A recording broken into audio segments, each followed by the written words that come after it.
दोस्तों, आपका स्वागत है टेक्नोलॉजी अपडेट्स के एक नए एपिसोड में। बात करने वाले हैं टेक्नोलॉजी की दुनिया में क्या चल रहा है इन आसपास के दिनों में, क्या चीजें आजकल छाई रही टेक्नोलॉजी में। सबसे पहली रिपोर्ट निकल कर आ रही है गूगल की तरफ से कि उनका जो गूगल पे है उसका कोई भी बॉक्स नहीं है। हमने देखा होगा अपने नियरेस्ट किराना स्टोर पे, कहीं पे फोन पे के, पेटीएम के इतने बड़े बड़े बॉक्स हैं। आप उसमें क्यूआर कोड स्कैन करके पेमेंट करते हो तो फिर बोलता है कि इतने रुपए प्राप्त हुए। लेकिन गूगल पे, जी पे के पास ऐसा कोई भी बॉक्स नहीं है। तो Amazon बैक्ड एक कंपनी है जिसका नाम है टोन टैग, उसके साथ मिलकर उन्होंने एक ऐसा निकाला है बॉक्स जो दिल्ली एनसीआर और नॉर्थ इंडिया के बहुत सारे सिटीज में उनको एज ए पायलट प्रोजेक्ट दिया गया है। यानी कि बहुत सारे दुकानों में आप गूगल पे का भी वो बॉक्स देखोगे जिसपे लोग स्कैन करेंगे, यूपीआई से जो पेमेंट करेंगे तो फिर वो बोलता है कंफर्मेशन के लिए। दुकानदार के लिए बहुत आसान होता है। ये देखते हुए कि पिछले साल यूपीआई ने सारे रिकॉर्ड तोड़ दिए, अब भारत कैश से ज्यादा यूपीआई इस्तेमाल कर रहा है। छोटे से छोटा वेंडर हो, बड़े से बड़ा वेंडर हो, वहां पर यूपीआई चलता है। व्हाट्सएप बहुत ही जल्दी एक नया फीचर लेके आने वाला है कि अब अपने वॉइस नोट को भी आप स्टेटस अपडेट में लगा सकते हैं। अभी क्या है कि आप वीडियो को स्टेटस अपडेट में लगा सकते हैं, टेक्स्ट को लगा सकते हैं, लेकिन वॉइस नोट को लगाने का कोई भी ऑप्शन नहीं है। ये फीचर बहुत जल्दी आने वाला है, क्योंकि यार हो सकता है अपने वेयर अबाउट्स आप देना चाहो, सिर्फ बोलकर, आप अंधेरे में हो या कैसे भी हो, तो सिर्फ वॉइस नोट ही आप अपने स्टेटस में अब लगा पाएंगे। तो ये बहुत ही अच्छी न्यूज है व्हाट्सएप यूजर्स के लिए। इंडियन गेमिंग कंपनीज हैं, लगभग 40 कंपनीज हैं जिन्होंने सरकार से ये गुहार लगाई है कि भाई रियल जो वीडियो गेम्स हैं उसमें और जो मनी मेकिंग की गैम्बलिंग एप्स हैं, प्लीज उसमें डिफरेंस क्रिएट कर दो। क्योंकि जो कानून लागू होंगे वो सारे ही ऐसे गेम पर लागू होंगे जिसमें मनी इन्वॉल्व है। ये मनी पोकर, रमी, इन सारे उस पर भी इन्वॉल्व है, और फ्री फायर और बहुत सारे गेम हैं उन पर भी इन्वॉल्व है। तो सब एक ही कैटेगरी में आ जाएंगे, जबकि ये एक नहीं है। एक गैम्बलिंग ऐप कह लो और एक फ्री फायर कह लो, या और बहुत सारे गेम अब तो आ रहे हैं। इंड्यूस करके एक गेम है, वो भी बहुत हाइप पकड़ रहा है। तो उसमें भी पॉइंट्स वगैरह खरीदने के लिए, बैटल पॉइंट्स वगैरह खरीदने के लिए लोग पैसे, स्किन्स वगैरह के लिए पैसे देते हैं। तो उसमें और जो आपके गैम्बलिंग वाली एप्स है इसमें बहुत फर्क है। लेकिन कानून ऐसा लागू होने वाला है कि सभी एक ही कैटेगरी में आएंगे, है ना। तो इस चीज को गुहार लगाई कि प्लीज वीडियो गेम इंडस्ट्री को मत मारो। वीडियो गेम इंडस्ट्री बिल्कुल अलग है। जो फ्री टू प्ले है और उसमें कुछ ऐसा जरूरी नहीं है तो वो अलग चीज है। इसमें तो आप पैसे नहीं लगाओगे तो भाई आप खेल ही नहीं पाओगे, क्योंकि ये सारा पैसे का ही खेल है। गैम्बलिंग वगैरह ये सारी चीज जो भी है, पोकर, रमी, ये जो भी है।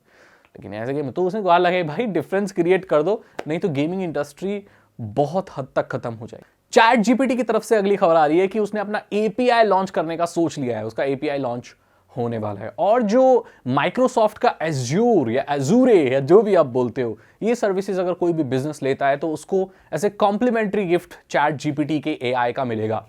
अब ये पूरी एक बड़ी सी साजिश है जो मैं आपको समझाऊंगा। चैट जीपीटी, पहले एक ओपन एआई ने ये प्रोजेक्ट निकाला टेस्टिंग के लिए। माइक्रोसॉफ्ट को ये बहुत पसंद आ गया। माइक्रोसॉफ्ट ने इसे अपने अंदर ले लिया और भाई उसको फंडिंग करना शुरू कर दिया, बिलियंस ऑफ डॉलर्स खर्च करना शुरू कर दिया। अब चैट जीपीटी जो कि अपने इनिशियल स्टेज में है, जब उसको इतने बड़े टेक जाइंट की इन्वेस्टमेंट मिलेगी तो वो मना कैसे करेगी। उसने हाँ बोल दिया।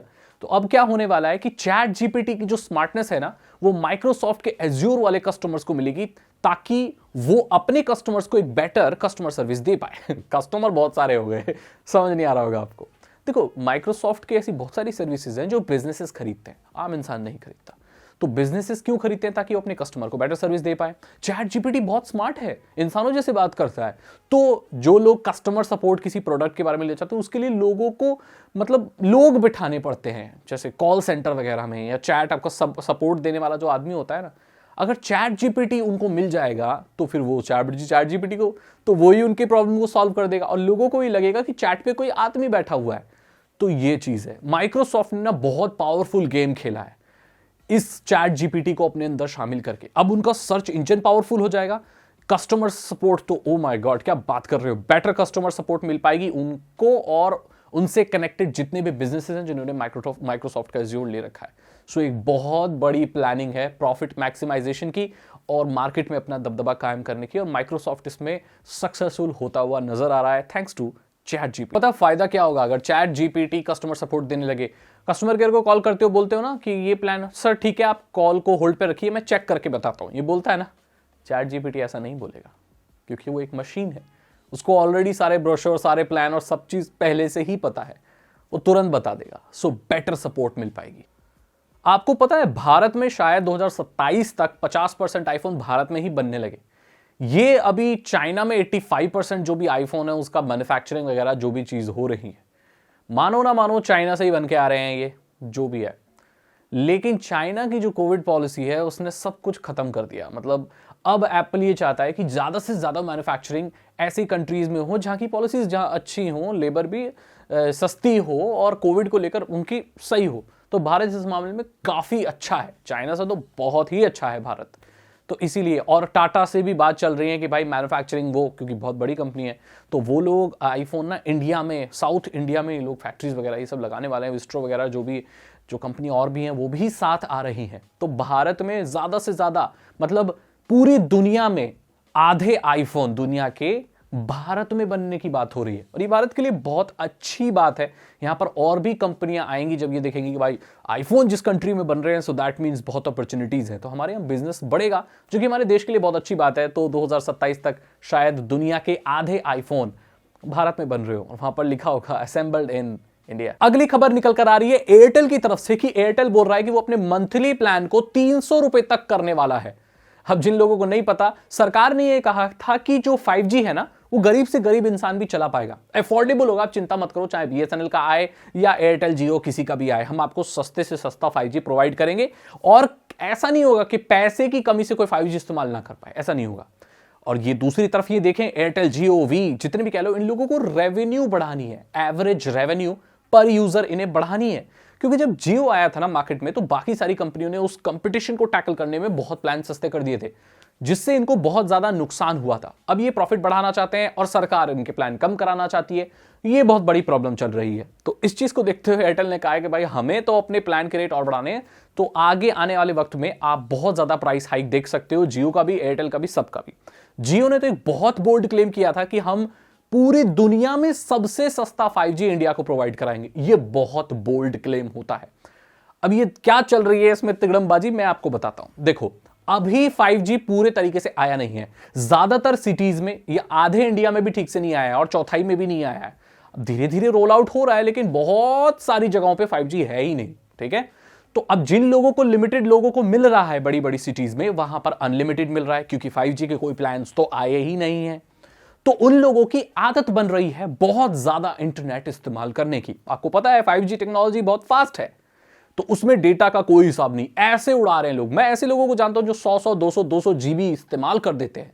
तो इतना डेटा की उनको आदत लग रही है। सोच के देखो, जब इतना डेटा वो इस्तेमाल कर रहे हैं और अचानक से प्लान आ जाएंगे जिसमें आपको सिर्फ लिमिटेड डेटा ही मिलेगा, तो लोग क्या करेंगे? लोगों को बहुत परेशानी होगी और जो सक्षम लोग हैं वो अपनी आदत को कायम रखेंगे और वो इवेंचुअली ज्यादा पैसा खर्च करेंगे। यहां पर वो प्लान को नहीं बढ़ा सकते, लेकिन लोगों के डेटा खपत को बढ़ा सकते हैं। वो ये नहीं कर सकते कि 1 GB का प्लान, 1 GB डेटा की कीमत 1000 कर दें, नहीं। लेकिन वो ये लोगों की आदत डाल सकते हैं कि वो 1000 GB इस्तेमाल करें, राइट। सो ये चल रहा है, लोगों के प्लान के प्राइस को नहीं बढ़ा रहे, उनके यूसेज, उनकी आदत को चेंज कर रहे हैं। और यही चीज तो जियो ने की थी जब वो स्टार्टिंग में आया था, फ्री था ना, अनलिमिटेड था ना, लोगों को आदत लगाई। उन लोगों को जो पूरे महीने में 2 GB इस्तेमाल करते थे, वो दिन याद करो जब पूरे महीने हमारा 2 GB चलता था। और जियो ने हमें आदत लगा दी कि दिन के 4 GB भी कम पड़ते हैं। और अगेन 5G भी यही आदत डाल रहा है, इससे वो ज्यादा कमाएंगे और लोगों की डेटा खपत बढ़ जाएगी और बढ़ेगी भी, क्योंकि 5G बहुत फास्ट है, पता ही नहीं चलता डेटा कब कहां निकल जाता है। और 5G टेक्नोलॉजी ना अभी ठीक से इसलिए भी नहीं आई है क्योंकि जहां जहां 5G आ गया वहां पर एक प्रॉब्लम रिपोर्ट की जा रही है, वो है कॉल ड्रॉप की। कॉल ड्रॉप हो रही है बहुत ज्यादा, इस पर काम चल रहा है। हालांकि इंटरनेट से कॉल करते हो तो आपको ये बिल्कुल पता नहीं चलेगा, और आपको 5G अगर इस्तेमाल करें तो इंटरनेट से ही कॉल करनी चाहिए, बट फिर भी कॉल ड्रॉप्स की प्रॉब्लम आ रही है। सो अभी भी पूरे तरीके से ये सही टेक्नोलॉजी नहीं है।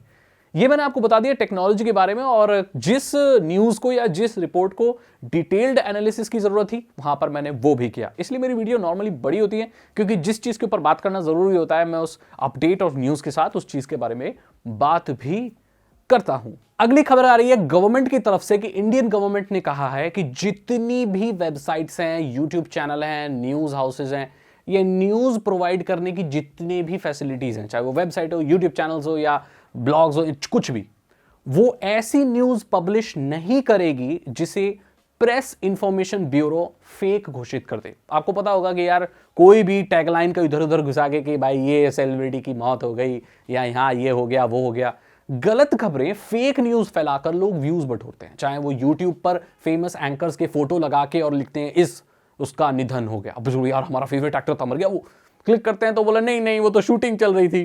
तो ऐसे गलत न्यूज़ों को घुमा के लोगों के सामने प्रस्तुत करते हैं, जिससे लोगों को फेक न्यूज़ फैलती है और बहुत प्रॉब्लम होती है। इसी के चलते 104 यूट्यूब चैनल बैन किए थे भारत सरकार ने, जो कि इसी बेसिस पर चल रहे थे, फेक न्यूज़ प्रोवाइड करके। आजकल तो यूट्यूब पर ऐसा चलन चल गया है कि कोई भी माइक पे कोई भी न्यूज़ का नाम लिख के अपने आप को न्यूज़ चैनल घोषित कर देता है, जिसके पास प्रेस कार्ड नहीं है वो भी जर्नलिस्ट अपने आप को बता देता है। तो प्रेस इंफॉर्मेशन ब्यूरो अगर किसी न्यूज़ को फेक घोषित कर दे रिसर्च करके, और अगर वो न्यूज़ कोई छाप दे तो उसके ऊपर कार्रवाई होगी। तो यानी कि अब फेक न्यूज़ कम करने का ये किया है कि पहले सरकार उसमें प्रेस इंफॉर्मेशन ब्यूरो बेसिकली वो चेक करेगी, फैक्ट चेक करेगी, सही है तो उसको सही घोषित करेगी तो आप उसे पब्लिश कर सकते हो, अगर फेक है तो आप उसे पब्लिश नहीं कर सकते। और आज का टेक वर्ड है एपीआई, एप्लीकेशन प्रोग्रामिंग इंटरफेस। ये क्या होता है? देखिए, इसकी डेफिनेशन ये कहती है कि जिस तरीके से दो कंप्यूटर आपस में कम्युनिकेट करते हैं, रिक्वेस्ट सेंड और रिसीव करते हैं, उसे एपीआई कहा जाता है। साधारण भाषा में समझाने के लिए मैं कहूं, जैसे YouTube का एपीआई होता है, इसका इस्तेमाल करके जो वेबसाइट बनाने वाले लोग हैं वो YouTube को अपनी वेबसाइट में ऐड कर पाते हैं, क्योंकि YouTube का सर्वर, YouTube का प्रोग्रामिंग सेंड और रिसीव कैसे करता है रिक्वेस्ट को, ये उस तरह की एक प्रोग्रामिंग होती है जो आपके नॉर्मल वेबसाइट के एपीआई से जुड़ जाती है, जिससे आपकी वेबसाइट और आपका YouTube जो है वो आपस में अच्छे से कम्युनिकेट कर पाता है और काम कर पाता है।